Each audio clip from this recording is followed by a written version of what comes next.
Pagi itu dimulai tepat pukul 5, bukan oleh kicauan burung, melainkan oleh bunyi alarm ponsel yang layarnya sudah retak di pojok kanan atas. Aris tidak langsung bangun. Ia membiarkan tubuhnya diam beberapa menit di atas kasur lantai yang sudah tipis, menatap langit-langit kamar kontrakannya yang memiliki noda bekas bocor membentuk pulau tak beraturan. Udara di dalam ruangan 3 kali 4 meter itu terasa lembab, bercampur bau sisa hujan semalam yang masuk melalui celah pintu. Aris adalah laki-laki yang biasa saja. Jika kamu berpapasan dengannya di lampu merah atau di depan minimarket, kamu mungkin tidak akan menoleh 2 kali. Tidak ada yang menonjol dari penampilannya. Ia bekerja di bagian administrasi sebuah gudang logistik dengan gaji yang setiap bulannya habis tepat di minggu ketiga. Hidupnya adalah tentang hitung-hitungan yang nyaris mustahil. Uang sewa, cicilan motor yang tinggal setahun lagi, kiriman untuk ibunya di desa, dan sisa untuk makan sehari-hari. Sambil menyeret langkah ke kamar mandi yang letaknya di luar, ia sempat melirik ke arah meja kayu kecil di sudut ruangan. Di sana ada tumpukan tagihan listrik dan beberapa surat pemberitahuan dari ban yang belum sempat ia buka sepenuhnya. Ia tahu isinya, jadi ia merasa tidak perlu terburu-buru untuk membacanya. Setelah mandi dengan air yang dinginnya menusuk tulang, Aris mulai memanaskan nasi sisa semalam di dalam rice cooker. Tidak ada lauk mewah, hanya telur dadar yang ia bagi 2 untuk sarapan dan bekal makan siang nanti. Baginya, ini bukan tentang selera, tapi tentang bagaimana perutnya tidak berbunyi di tengah jam kerja. Dunia di luar kontrakannya sudah mulai bising. Suara knalpot motor tetangga dan teriakan ibu-ibu penjual sayur menjadi latar belakang yang sudah biasa ia dengar selama 3 tahun terakhir. Aris mengenakan kemeja yang warnanya sudah mulai pudar di bagian kerah. Saat memasang sepatu, ia tertegun sejenak. Bagian alas sepatu kanannya sudah mulai menipis, nyaris memperlihatkan kulit telapak kakinya jika ia menginjak kerikil yang tajam. Ia menghela napas pendek, lalu mencoba menutup bagian yang tipis itu dengan potongan kardus bekas di dalamnya. Cara lama yang selalu berhasil untuk sementara. Jika cerita ini terasa dekat dengan hidupmu, tekan tanda suka agar kami tahu kamu masih di sini. Bagi Aris, hari ini adalah pengulangan dari hari kemarin, dan mungkin akan sama dengan hari esok. Tidak ada impian besar untuk menjadi kaya raya dalam semalam. Harapannya sangat sederhana. Ia hanya ingin bulan ini berlalu tanpa ada biaya mendadak yang muncul. Namun, hidup jarang sekali berjalan sesuai rencana yang kita tulis di atas kertas murah. Di tengah perjalanan menuju tempat kerja, sambil menghirup asap knalpot dan debu jalanan, Aris merasakan ada sesuatu yang berat di dadanya. Bukan penyakit, tapi rasa hampa karena merasa dirinya hanya menjadi angka kecil dalam statistik kota yang besar ini. Ia punya orang tua yang menggantungkan harapan padanya, punya adik yang masih butuh biaya sekolah, dan punya masa depan yang terlihat semakin buram setiap kali ia melihat saldo di mesin ATM. Ia tidak merasa spesial. Ia juga tidak merasa sebagai pahlawan dalam ceritanya sendiri. Ia hanyalah satu dari jutaan orang yang bangun setiap pagi hanya untuk memastikan hari ini tidak lebih buruk dari kemarin. Saat motor tuanya akhirnya sampai di depan gerbang gudang yang tinggi itu, ia mematikan mesin dan menarik napas panjang. Saat itu, ia tidak tahu hidupnya akan kemana. Pekerjaan di gudang logistik hari itu terasa lebih berat dari biasanya. Bukan karena volume barang yang masuk meningkat, tapi karena suasana di kantor administrasi yang mendadak tegang.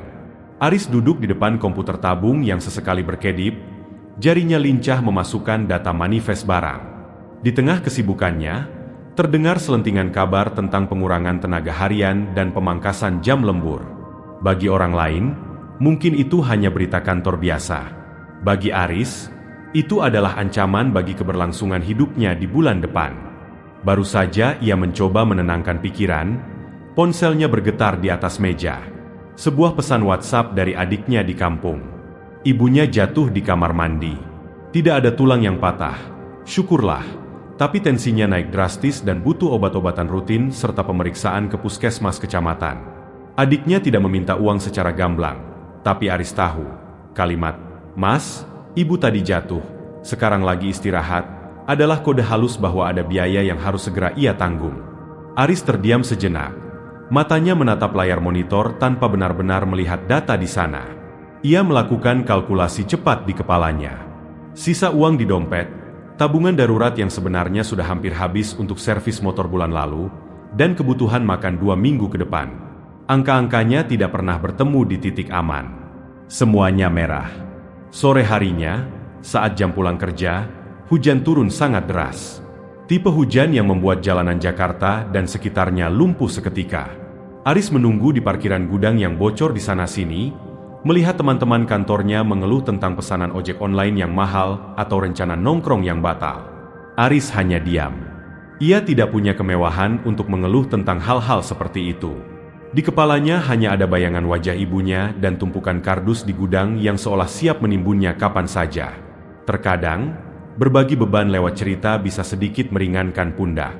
Jika kamu juga sedang memikul tanggung jawab yang berat sendirian, tinggalkan komentar meski hanya satu kata, agar kita tahu bahwa kita sedang berjuang bersama. Ia akhirnya memutuskan untuk menerobos hujan. Jas hujan plastiknya yang seharga Rp10.000 sudah mulai sobek di bagian ketiak, membuat air hujan merembes masuk dan membasahi kemeja pudarnya. Di tengah jalan, motor tuanya mulai menunjukkan tanda-tanda tidak sehat. Mesinnya tersendat sendat, suaranya parau terkina jenangan air. Aris teras memeter gas dengan parason was. Jangan mati sekarang, tolong jangan sekarang, bisiknya dalam hati, seolah motor itu adalah kawan lama yang bisa diajak bernegosiasi. Sesampainya di kontrakan, ia tidak langsung masuk. Ia berdiri di teras kecil yang basah, melepas jas hujannya dengan tangan yang gemetar karena kedinginan. Perutnya lapar, tapi rasa mual karena cemas lebih mendominasi. Ia melihat ke arah dalam kamar.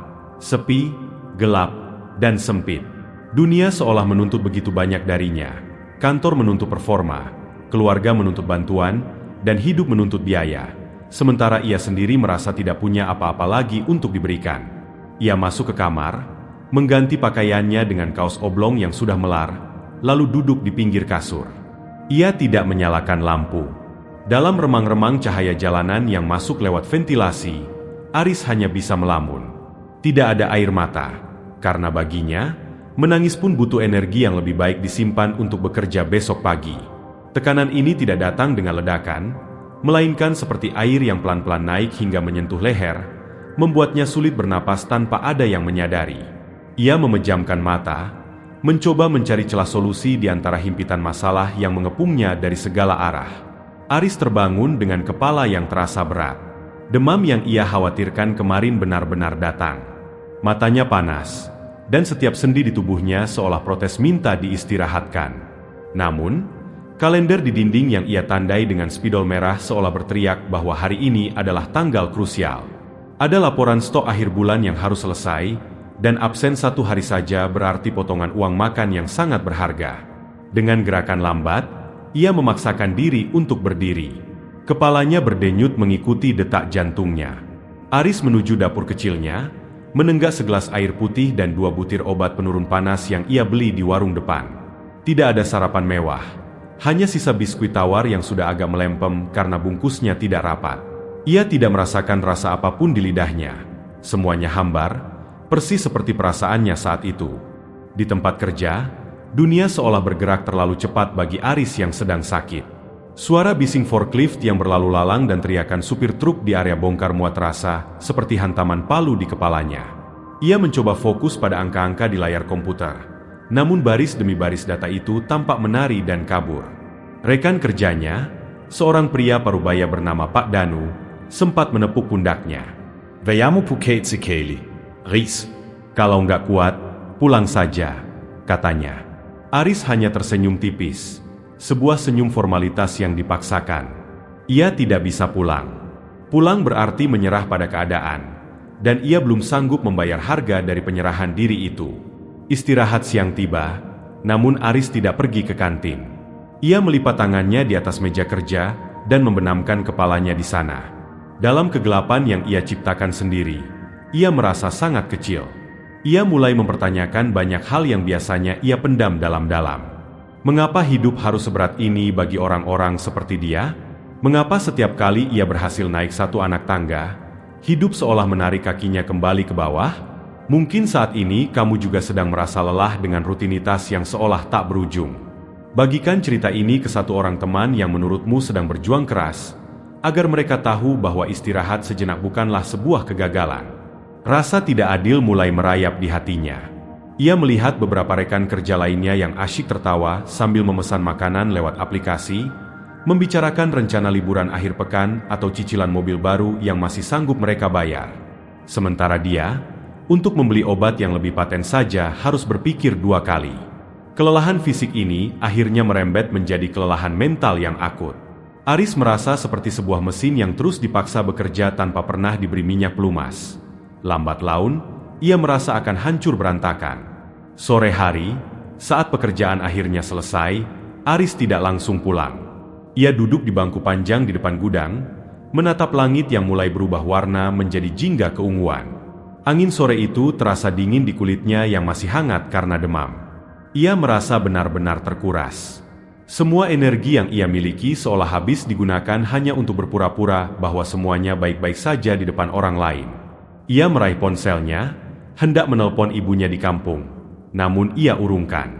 Ia tidak ingin suaranya yang serak dan lemah membuat ibunya cemas. Aris memasukkan kembali ponselnya ke saku celana dengan tangan lemas. Saat itu, ia merasa dunianya seolah berhenti berputar, dan ia hanya ingin duduk di sana selamanya, membiarkan waktu melewatinya begitu saja. Langkah kakinya menuju parkiran terasa sangat berat, seolah setiap langkahnya membawa beban bertonton. Ia tahu malam ini akan menjadi malam yang panjang di kamar kontrakannya yang sunyi. Dalam kepalanya hanya ada satu pertanyaan yang terus berulang tanpa jawaban. Sampai kapan ia harus terus seperti ini? Malam itu, hujan tidak turun, tapi udara terasa jauh lebih dingin dari biasanya. Aris duduk di lantai kontrakannya, bersandar pada dinding yang catnya mulai mengelupas. Di depannya, sebuah buku tabungan terbuka, menunjukkan angka saldo yang lebih mirip seperti jumlah kembalian belanja daripada simpanan masa depan. Demamnya memang sudah agak turun berkat obat warung, tapi kekosongan di kepalanya justru semakin menjadi-jadi. Suasana sangat sunyi. Hanya ada suara dengung kulkas tua milik tetangga sebelah yang menembus dinding tipis. Aris menatap lampu bohlam yang tergantung di tengah ruangan. Lampu itu sesekali berkedip, seolah sudah sampai pada batas usianya. Ia mulai berpikir, mungkin ia juga seperti lampu itu, terus dipaksa menyala meski bagian dalamnya sudah hangus perlahan. Pikiran untuk menyerah mulai terasa sangat menggoda. Menyerah dalam arti yang sangat sederhana, berhenti peduli. Bagaimana jika besok ia tidak bangun untuk bekerja? Bagaimana jika ia biarkan saja motornya ditarik karena tidak sanggup membayar cicilan terakhir? Bagaimana jika ia pulang ke kampung dengan tangan hampa, mengakui pada ibunya bahwa ia gagal menaklukkan kota besar yang sombong ini? Ego laki-lakinya terasa remuk saat membayangkan skenario itu. Selama ini, satu-satunya hal yang membuatnya tetap berdiri adalah harga diri bahwa ia bisa diandalkan. Kini, fondasi itu retak. Ia merasa terjebak dalam sebuah labirin yang dindingnya semakin menyempit. Di kantor, ia hanyalah sebuah nama di daftar gaji yang bisa diganti kapan saja. Di kota ini, ia hanya butiran debu di tengah kemacetan. Tak ada yang akan menyadari jika ia menghilang. Rasa tak berarti itu menghantamnya lebih keras daripada kemiskinan itu sendiri.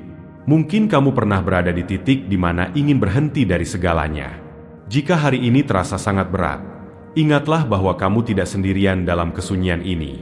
Tekan tombol ikuti agar kita bisa terus berjalan bersama melewati malam-malam seperti ini.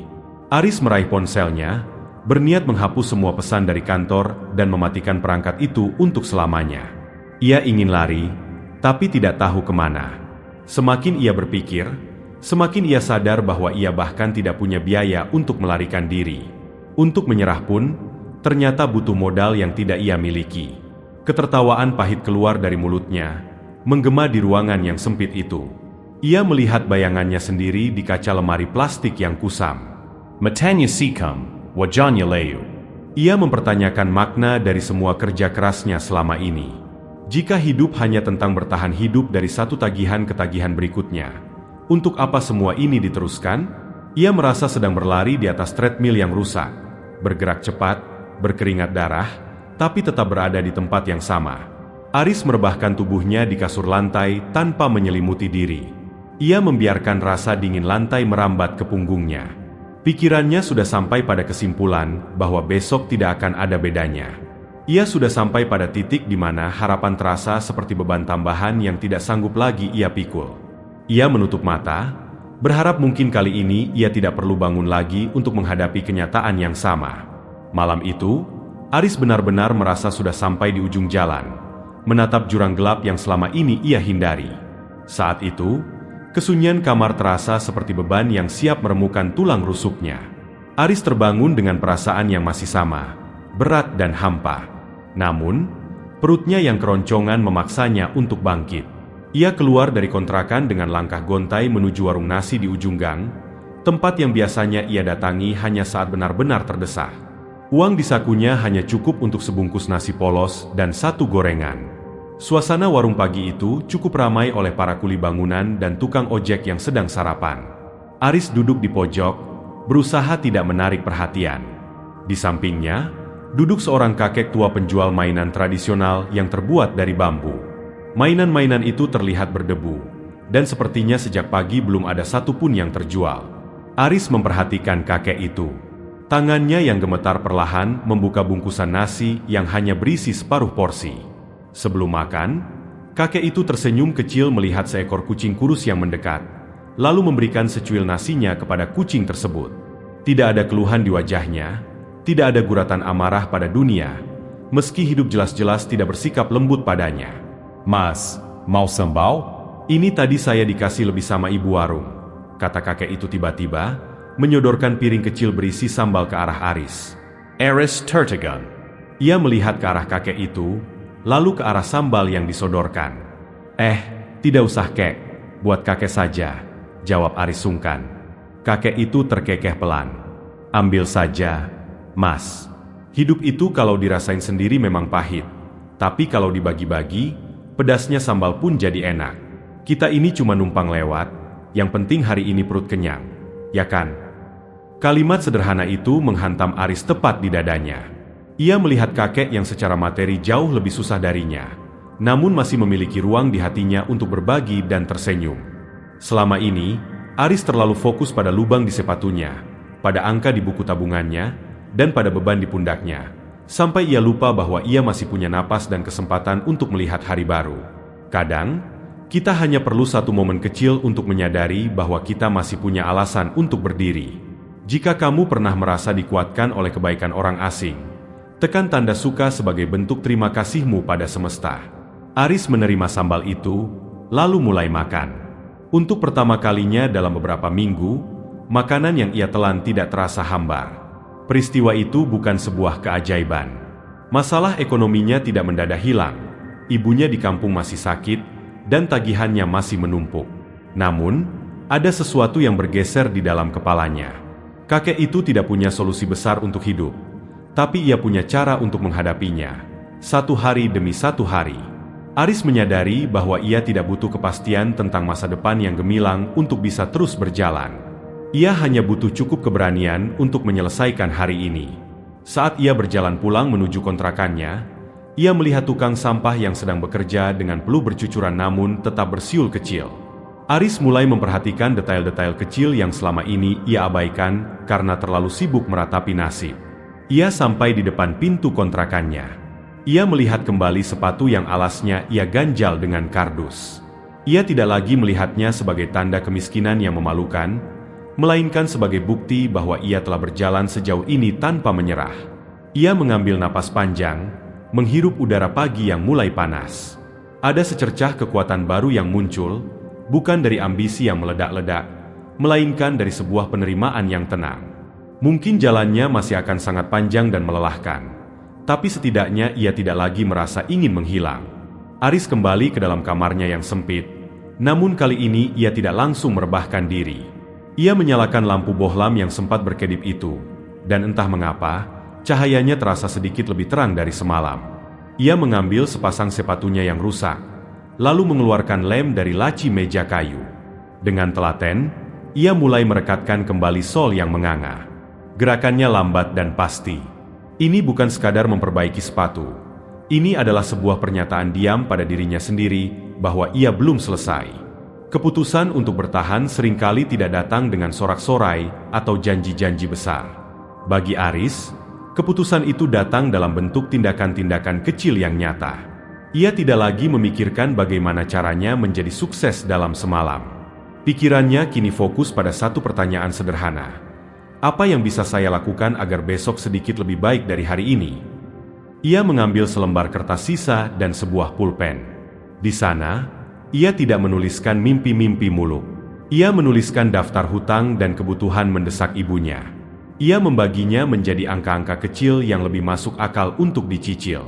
Melihat masalah itu tertuang dalam tulisan ternyata membuatnya merasa sedikit lebih memegang kendali. Masalah itu masih ada, dan ukurannya pun masih sama besarnya. Tapi kini masalah itu memiliki nama dan bentuk yang jelas, bukan lagi hantu yang menghantuinya dalam gelap.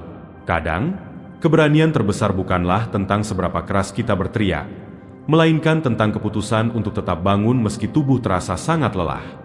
Jika kamu sedang berjuang dalam diam saat ini, ketahuilah bahwa perjuanganmu sangat berharga. Aris kemudian memutuskan untuk menghubungi adiknya. Nanti Mas kirim uang buat obat ibu. Tidak banyak, tapi cukup untuk bulan ini. Bilang sama ibu, Mas sehat-sehat saja di sini, ucapnya lewat sambungan telepon. Ada sedikit rasa sesak saat ia berbohong tentang kondisinya. Tapi ia tahu bahwa dalam perjuangan ini, ada bagian yang memang harus ia telan sendiri. Ia memilih untuk menjadi sandaran, meskipun pundaknya sendiri sedang gemetar. Ia menghabiskan sisa malam itu dengan merapikan tumpukan kertas di mejanya. Ia membuang surat-surat tagihan yang sudah kadaluarsa dan menata dokumen kerjanya. Ruangan itu masih sekecil kemarin. Catnya masih terkelupas, tapi rasanya tidak lagi sesempit penjara. Aris mulai memahami bahwa ia tidak bisa mengontrol kapan badai akan berhenti. Tapi ia bisa mengontrol bagaimana ia merawat kapalnya agar tidak karam. Saat ia mematikan lampu untuk beristirahat, tidak ada lagi bayangan untuk melarikan diri. Ia tahu besok pagi ia akan kembali menghirup asap knalpot, kembali menghadapi tumpukan manifest di gudang, dan kembali merasa lelah. Namun, ada semacam janji rahasia yang ia buat dengan dirinya sendiri. Ia akan terus berjalan, satu langkah kecil demi satu langkah kecil, selama kakinya masih bisa digerakkan. Ia memejamkan mata dengan tenang. Keputusannya sudah bulat. Meski dunia tidak akan pernah tahu seberapa berat ia mengambil keputusan itu. Malam itu, Aris tidur dengan satu kepastian. Ia akan bangun besok pagi untuk mencoba sekali lagi. Hari-hari berikutnya berjalan seperti gerak siput. Tidak ada perubahan drastis dalam hidup Aris. Gudang logistik tempatnya bekerja tetap terasa panas.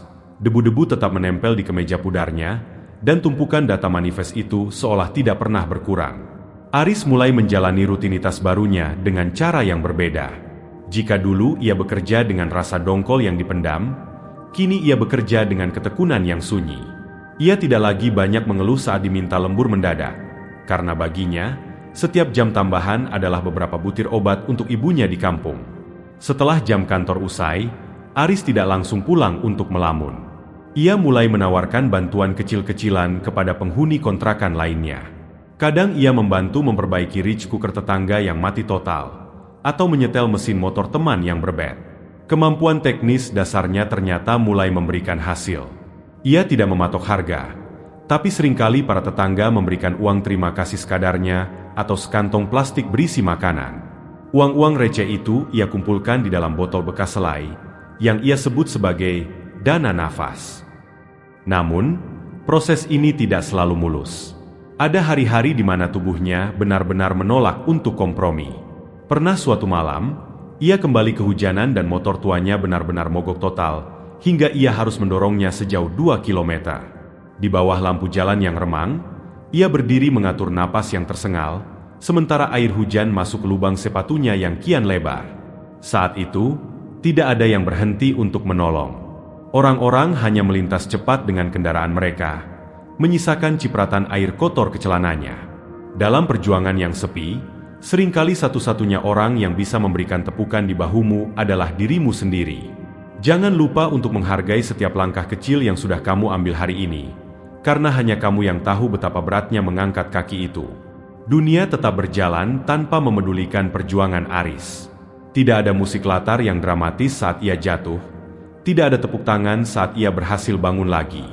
Ia menyadari bahwa di dunia nyata, tidak ada yang akan datang menyelamatkannya kecuali dirinya sendiri. Ia belajar untuk tidak mengharapkan pujian atau simpati dari orang lain.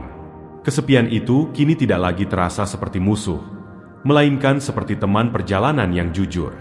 Setiap malam sebelum tidur, ia menghitung uang di botol selainya. Progresnya sangat lambat.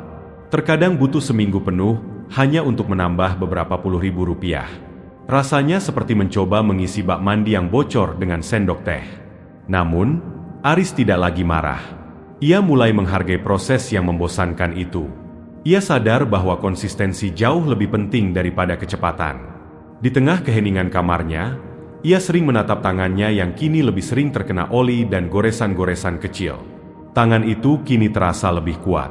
Ia mulai memahami bahwa kekuatan sejati bukan terletak pada seberapa besar beban yang bisa kita angkat, melainkan pada seberapa sering kita bersedia menanggung beban yang sama setiap pagi tanpa berhenti. Langkah-langkah kecil itu terus ia ambil, meski terkadang ia harus merangkak.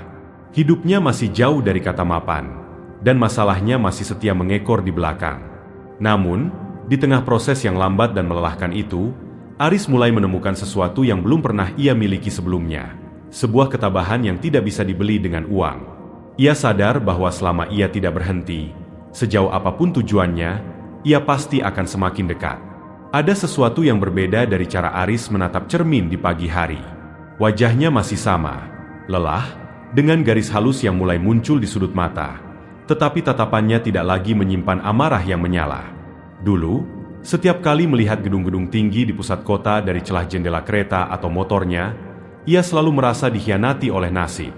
Ia merasa kota ini adalah panggung bagi orang-orang beruntung, sementara ia hanya penonton yang dipaksa membayar tiket terlalu mahal. Namun sekarang, kebencian itu perlahan luruh. Perubahan ini tidak terjadi karena saldo banknya mendadak berlipat ganda, melainkan karena ia mulai berhenti bertengkar dengan kenyataan. Aris mulai memahami satu hal penting: hidup tidak berutang apapun padanya. Ia tidak lagi menuntut agar segalanya menjadi mudah. Ia hanya berusaha agar dirinya menjadi lebih kuat. Perubahan batin ini paling terasa saat ia berada di kantor. Suatu siang, seorang manajer baru memarahinya di depan rekan kerja karena kesalahan kecil dalam input data yang sebenarnya bukan sepenuhnya salah Aris. Jika itu terjadi beberapa bulan lalu, Aris mungkin akan merasa hancur, terhina, dan merutuki pekerjaannya sepanjang hari. Tapi kali ini, ia hanya mendengarkan dengan tenang, mengakui kesalahan yang bisa diperbaiki, dan kembali bekerja. Ia menyadari bahwa kata-kata kasar orang lain adalah milik mereka, bukan miliknya. Harga dirinya tidak lagi bergantung pada bagaimana orang lain memperlakukannya. Ketenangan batin adalah kekayaan yang tidak bisa dirampas oleh situasi sesulit apapun. Jika hari ini kamu berhasil menahan diri untuk tidak marah pada keadaan yang tidak bisa kamu ubah, kamu sudah memenangkan satu pertempuran besar dalam dirimu. Di hari Minggu yang biasanya ia gunakan untuk meratapi nasib di kasur, Aris kini memilih untuk berjalan-jalan ke taman kota. Ia membawa botol air minum dari rumah untuk menghemat pengeluaran. Di sana, ia duduk di bangku kayu, memperhatikan orang-orang. Ia melihat seorang ibu yang dengan sabar menyuapi anaknya, seorang lansia yang berjalan perlahan sambil berpegangan pada tongkat, dan sekelompok remaja yang tertawa tanpa beban. Dulu, pemandangan itu membuatnya iri. Sekarang, pemandangan itu membuatnya merasa terhubung dengan dunia. Ia menyadari bahwa kebahagiaan dan penderitaan adalah paket yang dibagikan secara adil kepada setiap manusia, hanya bentuknya saja yang berbeda-beda. Ia tidak lagi merasa menjadi orang paling malang di dunia. Perasaan cukup mulai tumbuh di tempat yang dulunya penuh dengan rasa kurang. Ia mulai belajar menikmati hal-hal yang tidak butuh biaya. Aroma nasi yang baru matang, angin sejuk yang masuk ke kontrakannya saat malam hari, atau sekadar keberhasilan memperbaiki jam dinding tua yang sudah lama mati. Aris menemukan bahwa ketika ia berhenti mengejar bayangan tentang hidup yang sempurna, hidup yang ia jalani sekarang ternyata tidak seburuk yang ia bayangkan. Batinnya kini seperti air di dalam sumur yang dalam. Meski permukaannya sesekali terkena lemparan batu, bagian dalamnya tetap tenang dan dingin. Ia mulai menerima bahwa perannya sebagai orang biasa bukanlah sebuah kutukan. Menjadi orang yang bertanggung jawab, yang tidak menyerah, dan yang tetap baik di tengah kesulitan, ternyata adalah sebuah pencapaian yang luar biasa. Ia tidak lagi menunggu kebahagiaan datang di masa depan. Ia mulai menciptakannya hari ini, di dalam kamar kontrakannya yang sempit, dengan apa yang ia miliki saat ini. Malam itu, Ia tidur bukan sebagai tawanan nasib, melainkan sebagai tuan atas pikirannya sendiri. 6 bulan telah berlalu sejak malam di mana Aris hampir mematikan lampunya untuk selamanya. Pagi ini, tidak ada yang berubah secara dramatis. Langit Jakarta masih berwarna abu-abu karena polusi, dan alarm ponselnya yang retak masih berbunyi di jam yang sama. Namun, saat Aris membuka dompetnya untuk mengambil ongkos bensin, ada sesuatu yang terasa berbeda, ketenangan. Hasil nyata dari perjuangan diam-diam Aris tidak datang dalam bentuk tumpukan emas atau promosi jabatan yang bombastis. Kemenangannya jauh lebih sunyi. Botol selai yang ia sebut, dana nafas, kini sudah penuh dan digantikan oleh tabungan sederhana di bank. Jumlahnya tidak seberapa bagi orang lain, tapi bagi Aris, angka itu adalah benteng pertahanan. Untuk pertama kalinya dalam bertahun-tahun, ia tidak perlu menahan napas setiap kali mendengar bunyi pesan masuk dari adiknya, karena ia tahu ia punya simpanan jika keadaan darurat terjadi. Di kantor, ketekunan Aris yang tanpa suara mulai membuahkan hasil. Atasannya menyadari bahwa meskipun Aris bukan orang yang paling vokal, ia adalah orang yang laporannya paling jarang bermasalah. Ia diberikan tanggung jawab tambahan untuk mengelola stok kecil di area gudang utara. Tanggung jawab ini disertai dengan kenaikan tunjangan yang, meski hanya cukup untuk membayar tagihan listrik dan air tanpa perlu berhemat ekstrim, terasa seperti sebuah validasi besar bagi harga dirinya. Sesuatu yang besar seringkali dimulai dari konsistensi melakukan hal-hal kecil yang membosankan. Jika kamu mulai melihat perubahan positif dalam hidupmu hari ini, sekecil apapun itu, hargailah. Tekan tombol bagikan untuk menyebarkan sedikit harapan bagi mereka yang masih merasa di titik nol. Minggu lalu, Aris akhirnya mampu membeli sepasang sepatu baru. Bukan merek ternama yang mahal, tapi sepatu yang alasnya tebal dan jahitannya kuat. Saat ia melangkah di atas aspal jalanan, ia tidak perlu lagi khawatir kerikil tajam akan melukai kakinya. Ia juga sudah mengirimkan paket besar ke kampung berisi pakaian baru untuk ibunya dan beberapa buku pesanan adiknya. Saat mendengar suara ibunya yang ceria lewat telepon, suara yang kini terdengar lebih sehat, Aris menyadari bahwa inilah hasil nyata yang sesungguhnya. Kebahagiaan mereka adalah bayaran yang setimpal untuk setiap tetap peluh dan rasa lapar yang ia tahan. Motor tuanya pun kini sudah tidak lagi batuk-batuk setiap kali melewati genangan air. Aris membawa motor itu ke bengkel bulan lalu untuk servis besar, sebuah kemewahan yang dulu selalu ia tunda. Ia kini tidak lagi berangkat kerja dengan perasaan was-was bahwa kendaraannya akan mati di tengah jalan. Keamanan-keamanan kecil seperti inilah yang membuat kualitas hidupnya membaik secara nyata. Bukan karena ia mendadak kaya, tapi karena ia tidak lagi hidup dalam kondisi darurat setiap hari. Yang paling bermakna adalah perubahan di lingkungan kontrakannya. Aris kini dikenal sebagai orang yang bisa diandalkan. Hubungannya dengan tetangga menjadi lebih akrab, karena ia sering membantu mereka. Suatu malam, ia diajak makan bersama oleh tetangga sebelah sebagai ucapan terima kasih, karena telah membantu memperbaiki instalasi listrik. Di sana, di atas tikar plastik dengan hidangan sederhana, Aris tertawa lepas. Ia menyadari bahwa ia telah membangun sebuah rumah dan komunitas di tempat yang dulunya ia anggap sebagai penjara. Ia tetaplah Aris yang biasa. Ia tetap bekerja di gudang, tetap tinggal di kontrakan yang sama, dan tetap harus berhitung setiap kali ingin membeli sesuatu. Namun, hidupnya kini memiliki struktur yang kuat.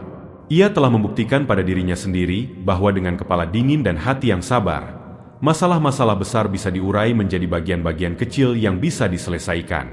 Malam itu, ia duduk di meja kayunya, melihat sepatu barunya yang tertata rapi di sudut ruangan. Ia tidak lagi menatap langit-langit dengan hampa. Ia melihat sebuah perjalanan yang meskipun berliku, telah membawanya ke tempat yang lebih stabil. Cerita Aris bukanlah cerita tentang seseorang yang menemukan harta karun atau memenangkan lotre. Ini adalah cerita tentang kamu, tentang saya, dan tentang siapa saja yang memilih untuk tidak menyerah saat dunia terasa begitu berat untuk dipikul sendirian. Jika ada satu hal yang Aris pelajari dari semua ini, itu adalah fakta bahwa hidup seringkali tidak memberikan kita solusi yang instan. Perjuangan itu nyata, lelah itu manusiawi, dan merasa ingin berhenti adalah bagian dari perjalanan. Namun, kekuatan sejati manusia tidak diukur dari seberapa cepat ia sampai ke puncak, melainkan dari kemampuannya untuk tetap berjalan di jalan yang datar dan membosankan, hari demi hari, tanpa kehilangan harapan. Menjadi orang biasa bukanlah sebuah kegagalan. Bertahan untuk tetap menjadi orang baik di tengah himpitan ekonomi adalah sebuah kepahlawanan.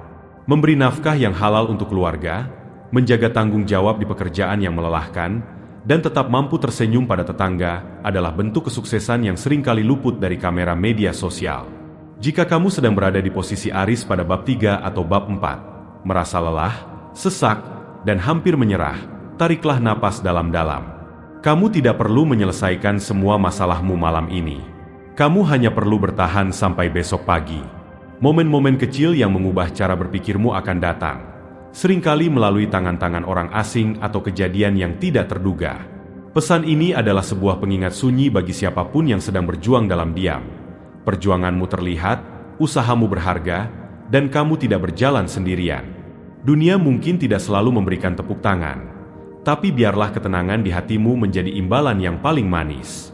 Terima kasih sudah menemani perjalanan Aris hingga bab terakhir ini. Semoga ada bagian dari cerita ini yang bisa menjadi teman dudukmu di saat lelah. Sampai jumpa di kisah manusia-manusia tangguh lainnya. Aris mematikan lampu kamarnya. Kali ini, ia tidak lagi takut pada kegelapan. Ia tahu, esok pagi ia akan bangun, memasang sepatunya, dan melangkah lagi dengan kepala tegak.